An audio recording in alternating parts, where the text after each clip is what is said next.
have access to a spirit, a strength that enlarges and empowers you. Even better, you don't need to wait for the next big movement. You can heal the world.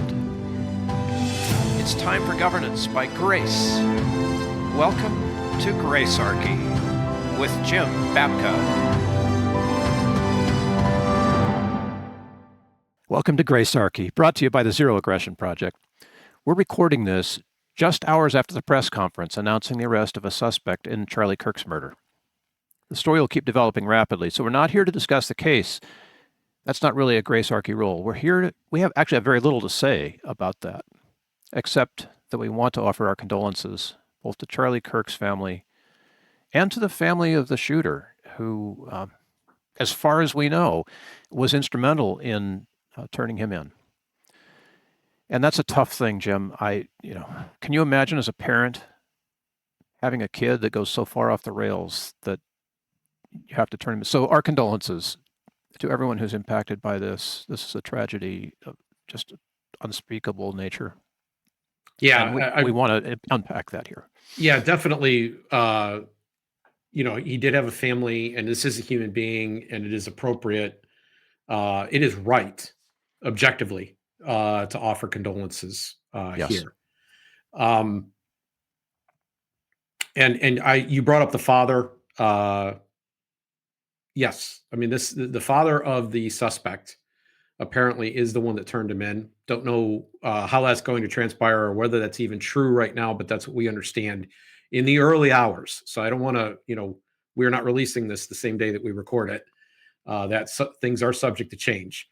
But yes, I couldn't imagine having to be in those positions. And I think looking at the fundamental humanity of this will be a theme that runs through the entire discussion that we're going to have today. Absolutely, yes.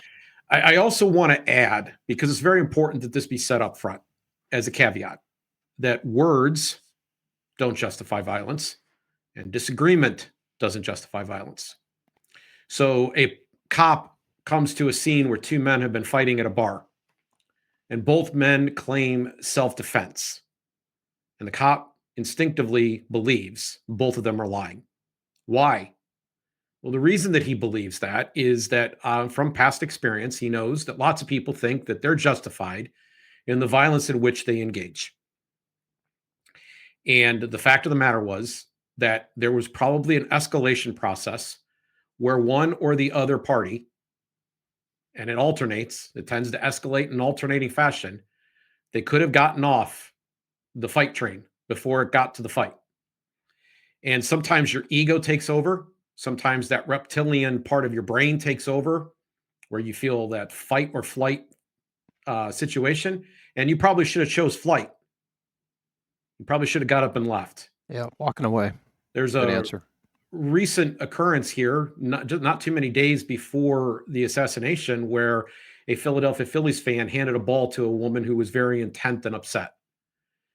He took the ball out of his son's hand and gave it to the woman. And people called that cowardice. There were people said that wasn't very manly, but it was actually the best thing he could have done to model for his son how to handle a dispute.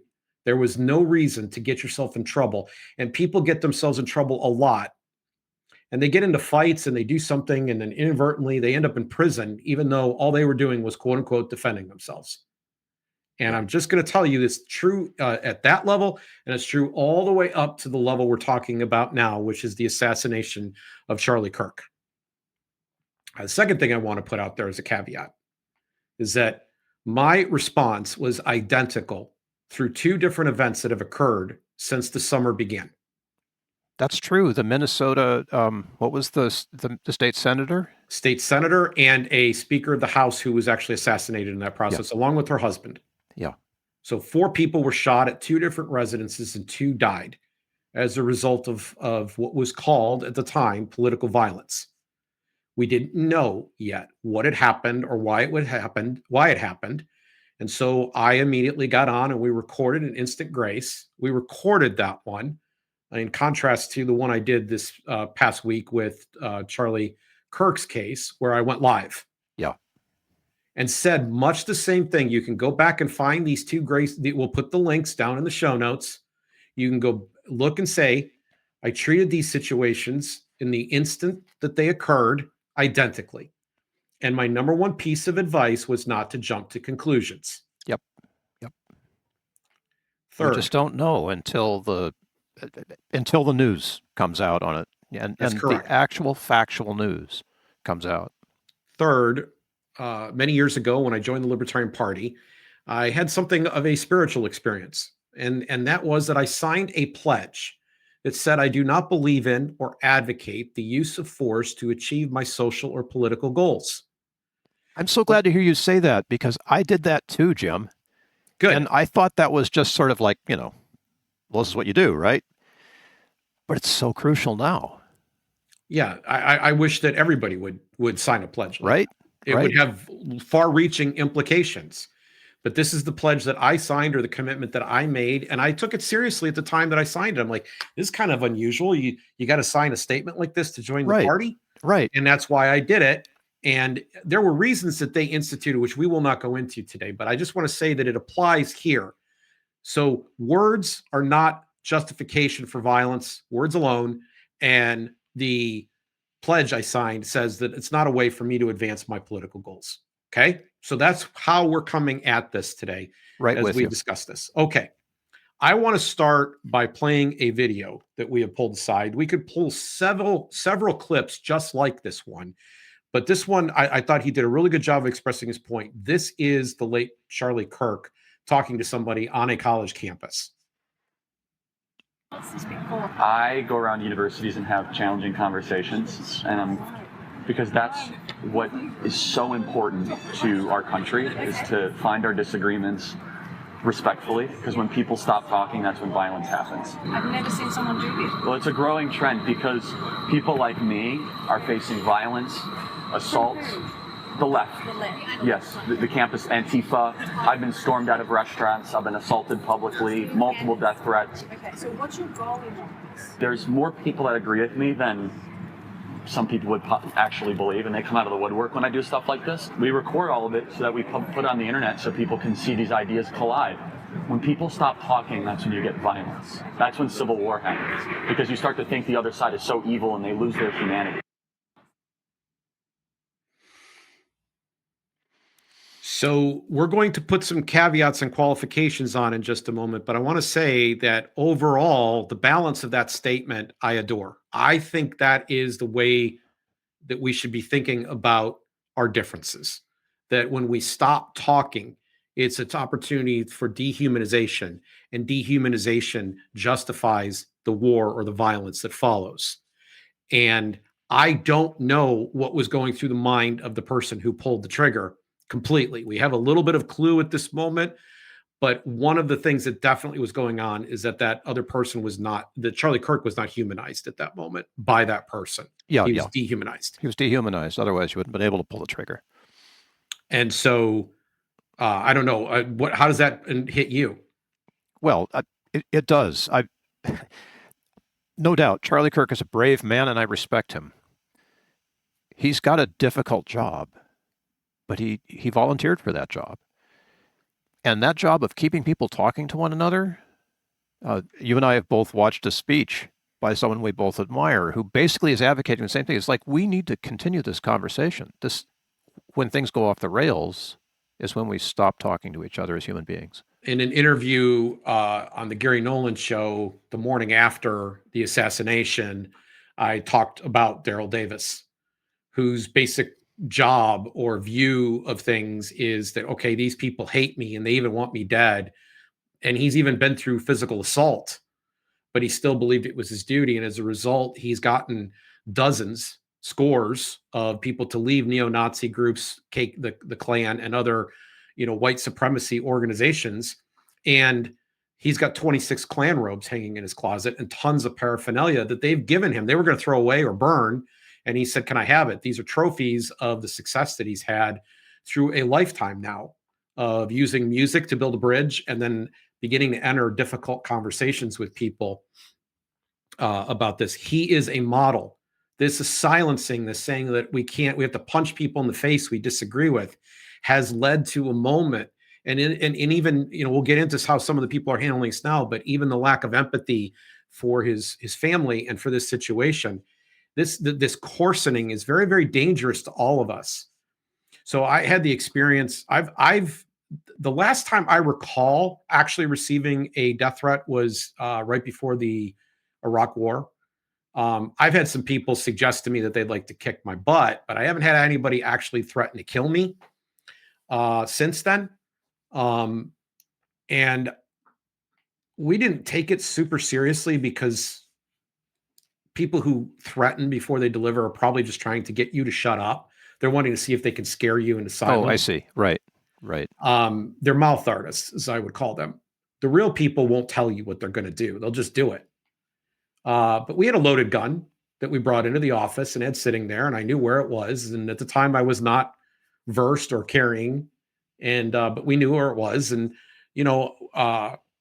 we responded publicly to it and said, come visit us and you'll find out we're not pinko communists, because that was the other part of it, is that we were pinko communists. And I said, come visit us and you'll find out the hard way. I want to go a little further with Charlie and how he handled things here, because there's a couple things. His star has been rising even over this summer. Right. Yeah. Just very quickly, you said. Very quickly. Like, he already was a big deal on the right, but South Park made him a character. They turned Cartman into Charlie. And Charlie's response to this was to change his profile picture temporarily to the version of Cartman they made with his hairdo on Cartman's head. Because he has kind of, when he mashed his hair down, he had kind of this weird do that that would result. So they put that hairdo on Cartman's head and put him out there as a character. And he adopted the profile and he sent out the link and he said, go watch it. He had a total sense of humor about the fact that they were riding him pretty good and hard. And I admire that. Yeah. And then me too. You and I had a conversation that other people wouldn't be aware of outside of the show, because we didn't act on it. There was a moment earlier this year when Gavin Newsom, the governor of California, who's clearly running for president, said, you know what I should do to get that process started? I should start a podcast. What a typical white man thing to do. Anyway, he goes and he starts a podcast. I say that completely self-aware. He goes and starts a podcast. And who is the very first guest he has on his show? Well, Charlie Kirk. Yeah. And Newsom took a ton of guff for it. There were a lot of people. Yeah. Well, you're in California. What was it like? You can watch the interview. Charlie's taken him apart, and somebody needs to, because Governor Newsom has a few things that aren't quite, all put together there, and they're not hard to find. So I love the way that Newsom handled that with equanimity. He kind of gave it back to Charlie a little bit, but it was cordial. It was honest. It was cordial. It was cordial and honest. It was both of those things. Yeah. What I noticed was that Charlie, in criticizing him, was basically saying, hey, you want to know how you can beat us? You want to know how to get your mojo back? Here's things that you should do. He was telling him what the Democrat Party needs to do to get back in the game. And I don't know if that fell on deaf ears or not, but he was speaking to the right audience. Yeah. And so both of these men did something extraordinary in that moment. They were agreeing to talk. Yeah. And I'm not saying that like both of them are going to go off and do things I don't want them to do. Let me be clear. Both of them are going to go do what they shouldn't do in a lot of ways. But they talked. They talked. And they were honest in their conversation, and they were polite and civil. I actually thought Gavin was kind. I will go so far as to say Gavin was kind. I thought that Gavin was very complimentary of Charlie. He surprised me because the way the media treats him is totally different than how he shows up in that podcast. Yeah, I've seen him behave differently in other situations. There's no doubt about it. So, we've talked again and again and again about this notion of having lemonade. We've been doing it since one of the very first podcasts. It's in the single digits. I don't even remember what one it started, but I know it's all the way back then. You can see the glasses, right? You can't see it. They do have video, but the lemonade glasses are there when this is happening with Newsom and Charlie. Yeah, Kirk, right? and so, but this is what's got to go on all over the place. So I was just in a meeting before we came on this show, And I mentioned something that I had observed that I thought was rather odd in his manner, because it happens even in the final seconds before the shots fired. Charlie would pick up the microphone and answer, and then he would set it back down again. And it's a seemingly insignificant thing, but it's actually pretty big, because someone's talking, and what it means is when the mic's down, it means I'm listening. And he would pick it up when he needed to, and that would be a signal I'm going to start talking again. And I imagine that added emphasis to the fact that it was time for him to jump in. But it also meant I'm listening when he set it down. And I'm going to take all comers. And I have a lot of respect for that. It isn't easy. It isn't easy to go in and take all comers on all topics at all times. Oh, especially if you're like on a college campus with all kinds of... Yes. And he got a lot of things wrong along the way. And he started doing this when he was 18. And I want to tell you something. When I'm 18, I think I know everything, and everybody else is dumb. And almost everybody can relate to what I'm about to say. I found out somewhere in my 20s, I didn't know quite as much as I thought. And by my 30s, I found out that I really wasn't all that smart. My parents were a lot smarter than I realized. Right?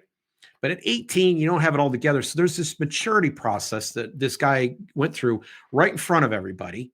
And he was a different guy in the last couple of years doing this than he was when he first started.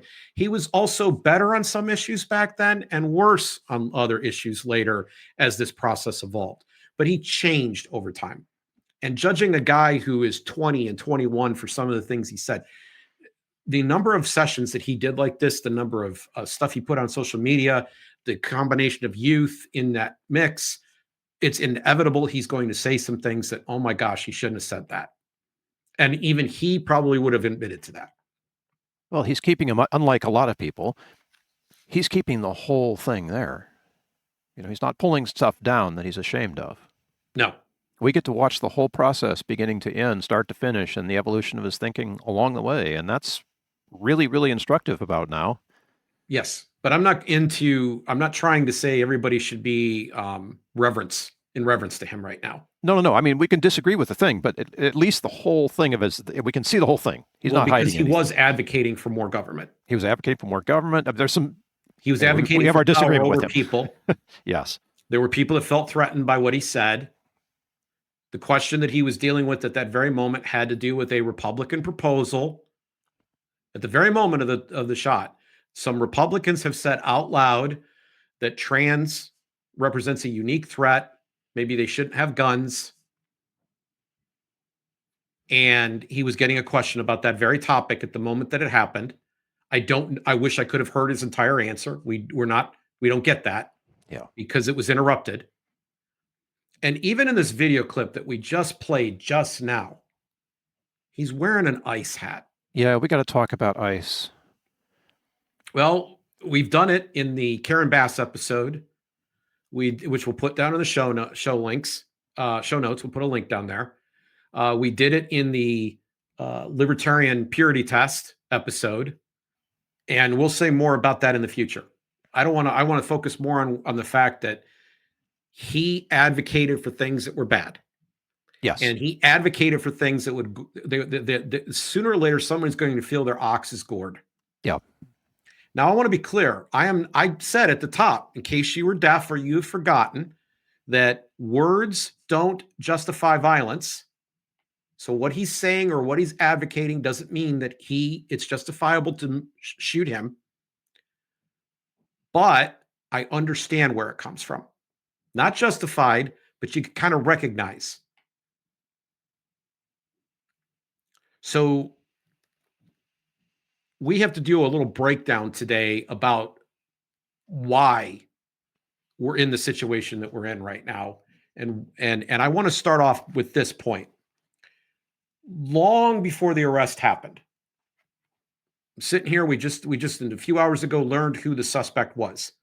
But long before the arrest happened, nearly everyone was steering it towards politics, and everyone had a take, and none of those takes would have surprised you because they matched previous values or predispositions. If someone was was a fan of Charlie or inclined to more like him than dislike him, then they thought that people on the political left must be responsible. And if they were on the political left, they were aware of a rather arcane but still real feud that was going on to the right of Charlie, that there was actually a character out there who has been attacking him for years and basically made his bones doing it, and that there was a movement that is pretty extreme out there that could have been this. And then there was a host of other theories, and they matched. They're just not surprising in any case that people would grab them. But here's the problem. And this is what I said in the instant grace that we put out about both Minnesota and Charlie Kirk. And that is, you have to have patience. The truth will come out over time. I'm worried that sometimes the government covers things up. I'm worried that sometimes they don't tell us the whole truth. But on balance, most of the time, more truth shows up later, and it tends to contradict the first takes that everybody seems to have. Yeah, the knee-jerk stuff. Yes, it doesn't serve us. So now we know that there seems to be some political thought on the part of the shooter, but we don't actually know the shape of it. We're in the hours right now where people are breaking down the symbolism of things that were put on the bullet casings, and they're trying to find out more from his social media history because it didn't quite get down fast enough, apparently. So there will be more things to learn over time. And in that effort, I want to be unequivocal. There is zero equivocation in what I'm about to say. I am opposed to any censorship in this matter and any overreaction. So by censorship, I mean there were people already saying it's horrible that that the shooting is being played on social media. And by the time I saw that statement being made, I'd already seen it from 3 angles. Did you know that you were seeing some fake stuff, or was it all? No, it took time to figure out that one of them was fake. And I think this is all fine. We will learn how to do this by going through it. We will learn how to spot fakes together. We will learn how to crowdsource and go to truth together. We will do that together, and we have to exercise those muscles. We are in a brave new world with this AI stuff. Yep. I agree with you. There's no shortcuts here. And any attempt to try to create legislation that fixes the problem is invariably going to make us weaker and less effective at being able to see the truth for ourselves and understand it. Any idiots outside notwithstanding. Now, the ability to see this, part of what I'm motivated about is that I have taken interest in one other particular assassination in U.S. history. We've done programs about it. I am working on another one right now because another significant event happened in that situation. Actually, a few different things, but one in particular that's very important from my perspective, or something I was familiar with. And I know that the government lied a lot in that setting. I'm not mentioning the name of that case. Everybody can infer it. We'll get a label on this show if I do it, and I don't want that label on this particular episode. There was censorship that occurred in that case. There was actual lying that occurred in that case. I don't want the government hiding facts. I don't want the government playing any role in what facts I can and cannot have. I want to make those decisions for myself. I want you to be able to make those decisions for yourself. So I was in a conversation socially with 3 other people. We talk about a lot of things back and forth throughout the week. One of them happens to be the person who does the graphics for our show. And when I asked the 3 people in that thread, listen, I've seen something. It's interesting, but it's also kind of gory. And I don't want to offend you. I'm not going to share this with you. And if you tell me you don't want it. So I'm kind of asking, can I share it with you? And I'll be fine if you say no. And 2 of the 3 chose to say no. And I respected that. Now, one of them admitted, he said, it's probably going to end up stumbling through my timeline at some point somehow. But he said, I'd prefer not to see it. And I honored and respected that. And I think that's exactly how everyone should interact with one another. But the idea that you can't get at it, you can't see it, it's too much for your delicate eyes. Oh, and this is tragic for the family. That nobody should be able to see this. They shouldn't risk that they would stumble across and see this. It's just not right. It's just not right. Censorship is hard too these days. It means that we don't get to the truth. Yeah. And the crowd overall tends to break up a lot of things and figure stuff out. It's amazing how many little things you need to know and understand to know the truth of an event. Any event. It's bottomless. And so when we've got all this video footage, which we are now blessed to have because it's harder to hide things because of it. When we have that video, then we should have access to it. I'm also the overreaction to this. I'm opposed to that too. There are people who are really, really angry or really, really crying and wounded, and I am full of empathy, and it jolted me. I was really struck on Wednesday by it, and I couldn't get it out of my head for hours. In fact, really the rest of the day.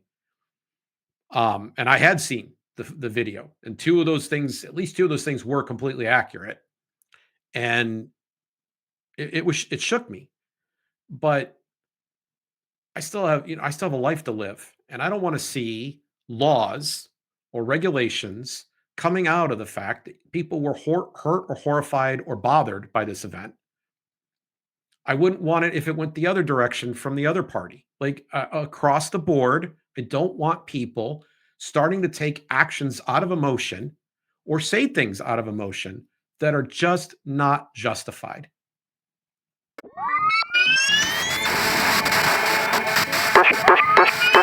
This show is brought to you by the Zero Aggression Project. Zap newsletter subscribers get alerts when each episode is released. The Zap website is also the pathway by which you can contact us by email and support the show. This program operates thanks to tax-deductible Zap contributions, and we appreciate your support. So, zap the state, and have a nice day.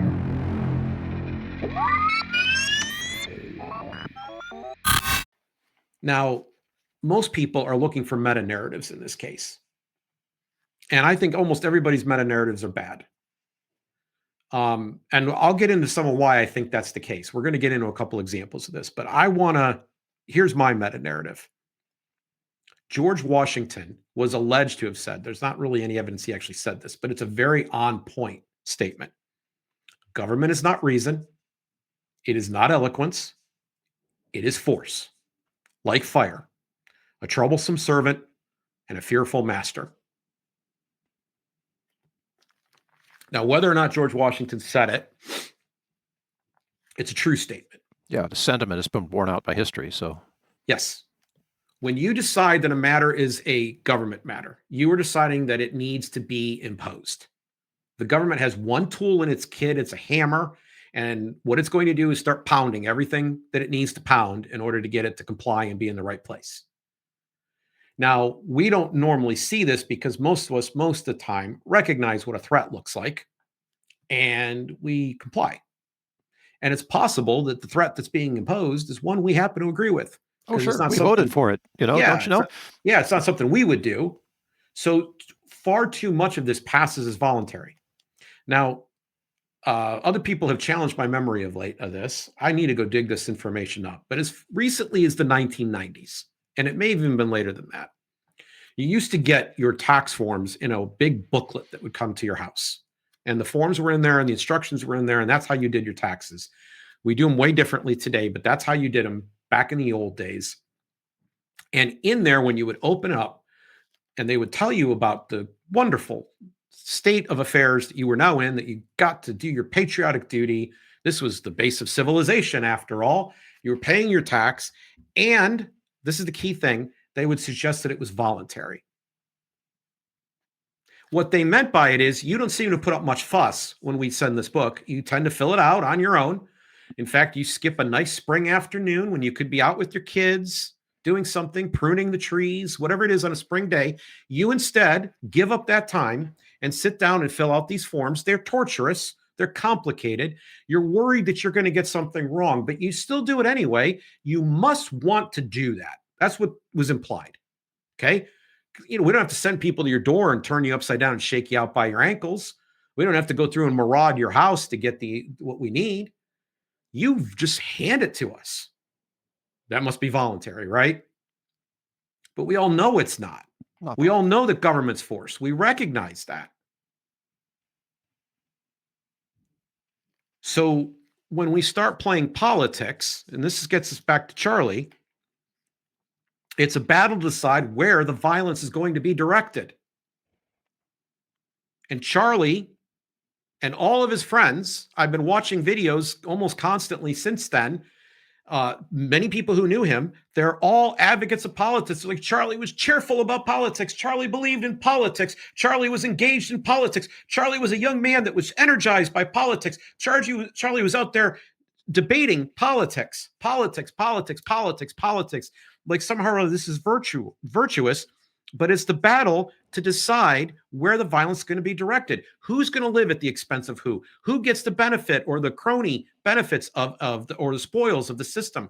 Who gets special treatment and favors? Who gets this or that? Who is going to have their ox gored? Who's going to be told they cannot do the things that they want to do to pursue their own values, their own goals, their own ambitions, their own dreams? Who's going to be regulated out of existence? On and on it goes. Who's going to be prohibited from taking in the substance they want? And recently, who was going to be required to put a substance they didn't want into their body? Charlie was an advocate of politics. Now, he might not have wanted to advocate things that you thought were okay. Like, he might have been fine with doing certain things and not others. And you went, oh, Charlie's got the same values I've got.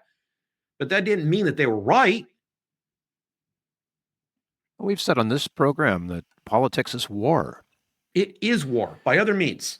By other means. So Charlie is advocating here basically for war, and one could say he got what he had coming to him. No, you can't go to that second leap. So here's the thing. Words cannot be violence. And me even sitting here saying, we're going to discontinue your programs. You can't go, well, I rely on those programs. I'm going to go over and shoot Jim so he didn't say that anymore. The reason this particularly hurts is that in our unique system of governance, you can say the wrong thing and you're not going to be punished for it. And you can advocate an idea. But every time someone advocates a wrong idea, they are inviting you to come and say the right idea. Sure, to have the conversation, right? Have the conversation. Grab some lemonade. Let's find out where you stand on this stuff. Okay, so Charlie's doing that, but he's advancing policies that harm, like ICE. Okay, that's the one I'm going to restrict myself to today because the one I understand the best. It's the one I know the most about, and I can confidently say, because there have been people who misquoted Charlie since he passed away, or quoted young Charlie making a mistake, right? But I'm saying now, Charlie invited Dave Smith. Oh, yeah. Come on and debate foreign policy. Charlie and Dave Smith don't see eye to eye on that issue. Okay. But he still invited him to be on a stage in front of 7,000 of his own people. Yep. And then put the video out for the world to see. And Charlie recognizes the value of the argument, right? The value of the argument. Debate.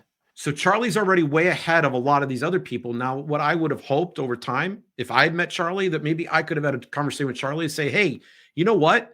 Like, the policies that you're advocating for, you're making things worse. Well, if the policies are enacted, but he does need to take a strong position in order to invite that debate to take place, in order to invite the argument. You and I both know someone who said, don't take this at my word, just argue it among yourselves until you make it your own. So come out of that system and start speaking back to it. That's what I would have liked to have seen happen. Yes, right. Yes. Okay. Unplug from that. Don't pick a team. He was very clearly on a team. Yeah. And speak out against it. Say, this is not the right way to get things done. We can learn how to be good neighbors. We can learn how to voluntarily interact.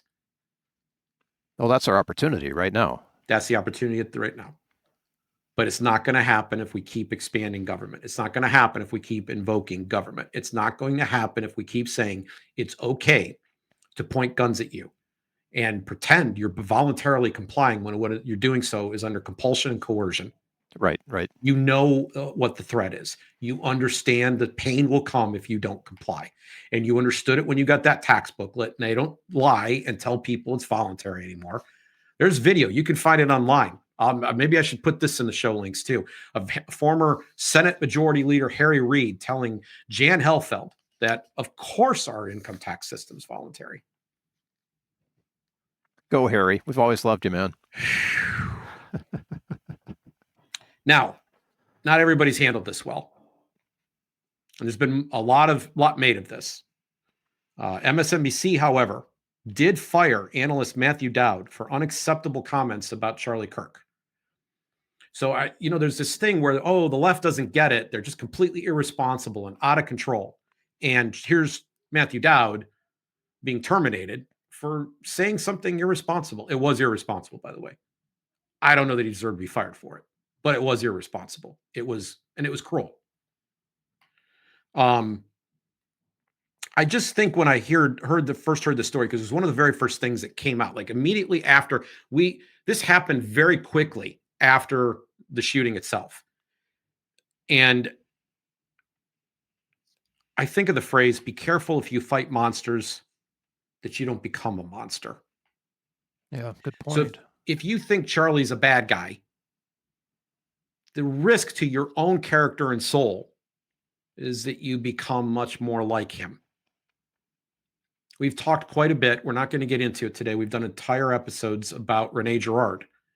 And one of the things that happens inside this imitation game that goes on is that one party starts to imitate the other. And over time, as they get closer to the object, they become rivals. And in that rivalry, they become more and more and more like each other. Yeah. They can't see it. Each of them will argue that they are justified. If both of them are even aware the rivalry exists. Sometimes one party doesn't know they're in rivalry, but the one that is behaving the worst, and they might both be behaving terribly, will say that they're justified for the following reasons. They will not see it. But outside, the people who are stepping back looking at it, who don't want to get in the middle of it, they're like, man, they're an awful lot alike. Well, this describes where we are in American politics. We've got parties that look like they've flipped. And they keep escalating. Platforms. And they keep escalating. They keep escalating. Just like the two men in a bar claiming self-defense. Which is not going to end well. And libertarians are kind of offering a different way to stand back at that and look at it. Yeah, so does Scripture. Romans 12:21. Do not be overcome by evil, but overcome evil with good. There we go. And somewhere, apparently, even Charlie said, forgive your enemies. It really irritates them. Now, we have seen empathy broken in cases because we have social media. But I present to you as a law, as certain as gravity, that if you poll 1 billion people, you will find people who have ugly views. And you won't have any trouble finding some people who have ugly views. It's really a pretty easy exercise. And you could choose to make a mountain out of this. You could choose to pretend that this is representative of a sample of something, even if it's microscopically small percentage-wise. But in the case where people did celebrate, I just want to be blunt, that's I can't even pronounce the word all of a sudden. Psychopathy. It's a psychopathic response. It's sick. It's not emotionally, morally adjusted properly. It's unwell.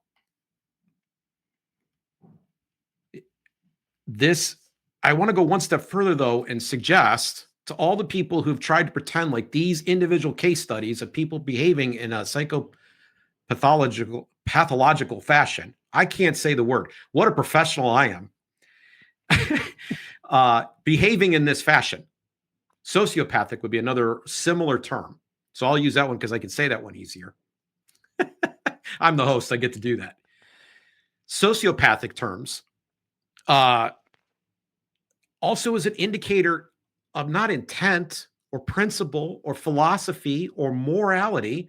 It's a sign of incoherence. Yeah, it's giving away your power.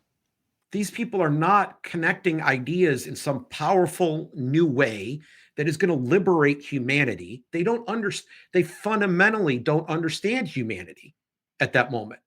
And if you were to talk to them and bore down into their beliefs, 90% of the time, maybe 100, I don't know, you're going to find out that they're incoherent. They can't string thoughts together and they would contradict themselves and the cognitive dissonance would well up and they'd get mad at you too and wish you dead. Their humanity would disappear and that little part in their amygdala would go off. I don't like, and I just want to say this, the people who in the last few days since Charlie was assassinated, going out and saying, well, the left this and the left that and this, that, and the other. Like, you don't know squat. You're saying that these people who are cheering this have a coherent worldview. You've given them more credit than they deserve, and you're disempowering yourself in the process because you're not dealing in reality at that moment. So on that note, how do you think, that's probably not a fair question. What's your response? Let's go that way. What's your response to the order to lower all the flags in Charlie's memory? Gosh, this whole lowering of the flags thing, a lot of times when I'm driving and I notice, because there's a school I pass on the way home from the class that I teach, and I'll notice the flag down. That's when I'll notice it. And I don't know why it's down most of the time. Right. I don't either. I have to call or find out, or I don't know quite what it does. I know that some people, it seems to mean an awful lot to them. I just want to say, when I die, please don't bother. Okay. Please don't. I'm the guy that would say I want to leave symbols to the symbol-minded. It doesn't mean a lot to me. Okay. It's not going to make it's not going to pay my family's bills. It's not going to get me to heaven. Like, I don't understand these kinds of things. I don't. And I'm not trying to be cold. I just don't.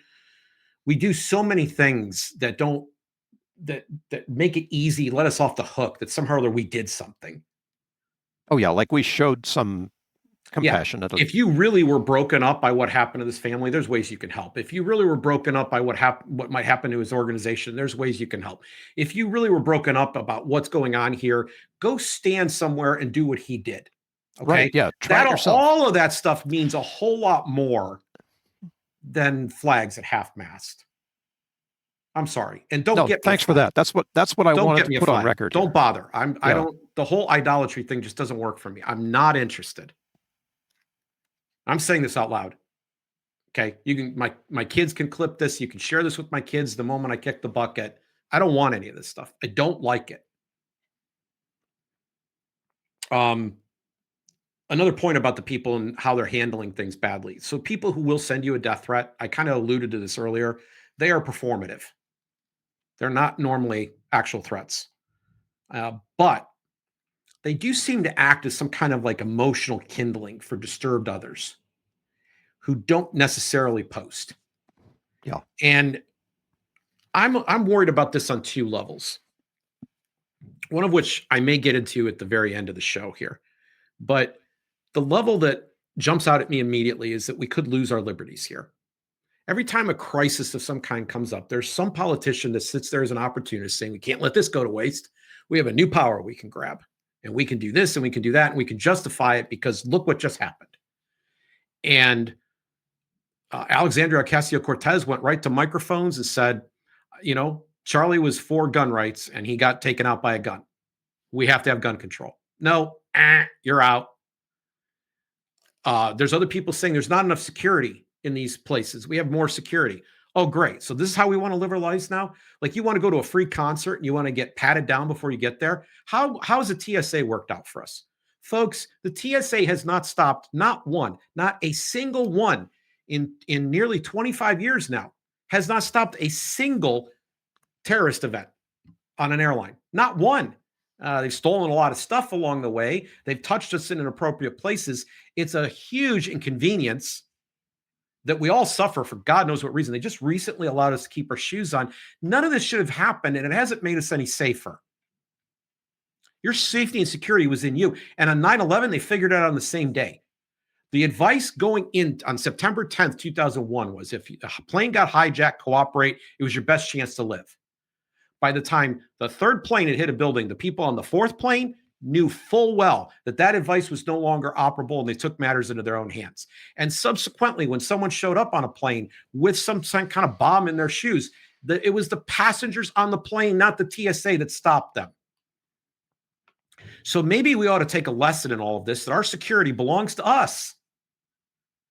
It's what first, your security is found in the fact that no one else wants to harm you. And second, if you want to make sure that you're secure from people who do want to harm you, that is your responsibility first. There's a saying, it's been around for a long time, that when seconds count, police are minutes away. So I don't know. If you have a lesson you want to learn that you want to provide more security, well, more people voluntarily need to be on the lookout for certain things. They need to be operationally aware. And maybe even some volunteers in the events need to be positioned at some points where they're making sure that they can see what happens. And they maybe even have a pair of binoculars and a tiny bit of training, probably take all of 10, 15 minutes for what they should be looking for. And we'd all be safer and we'd all be better off and we could respond faster and maybe even prevent things from happening. But there is no perfect solution. And if you're going to recommend the government, I'm going to tell you it's the wrong one. It's the wrong one. Yeah, this is not a government opportunity right here. Yep. So Marjorie Taylor Greene came out and she wanted to ban certain things. She was hoping platforms would take certain videos down. You know, after what we've all been through, she wants people making these decisions on the things she cares about, but not on the things she doesn't want them to do. And this is all the special pleading that everybody's got going on in this system, and a hard stop because the public recording, the video was helpful. It is going to be helpful, and it will be helpful. So one of the things that you can take to provide for your own defense is a camera. It is a tool. Most people don't think about this. It is a tool of self-defense. Let me make a novel proposal here. People have talked about a Second Amendment right to bear arms. I want a Second Amendment right to bear a camera in all situations and circumstances. I'm in a setting and someone's doing something wrong, might even be a law enforcement official. Oh, no, wait a minute. Especially in the case of a law enforcement official. But I want the ability to film. I want that treated like a fundamental right. I want to say one more thing about Marjorie Taylor Greene's comment. The 10th Amendment Center put out a tweet that I want to read. They said the largest government in the history of the world loves it when people fight among themselves. The more power they have, the more power the more that people will fight to control it. The more the people fight over it, the more power government will get. It's a never-ending cycle that George Washington warned would end in permanent despotism. And this is precisely what I don't want to see happen. It's precisely what I don't want to see happen here. So Marjorie Taylor Greene, please don't call for censorship anymore. You didn't like it during the worldwide sickness. Don't advocate for it now. So apparently one of the shell casings was labeled with the phrase, "Hey, fascist, catch." We now have understanding that if this person had some political thoughts going through his head, family members seem to recognize that this could have been him. And just like in the case of the Unabomber, it was a family member ultimately who led to this young man being turned in.